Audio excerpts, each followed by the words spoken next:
బొమ్మిడాయి చేప పులుసులా పట్టుకుంటే జారిపోగలా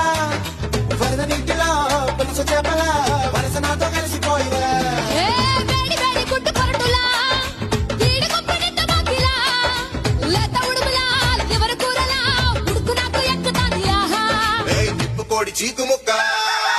నిప్పుకోడి చీకు ముక్కలా నా పక్క వచ్చి నిప్పుడుసులు ఇచ్చుకోయిలా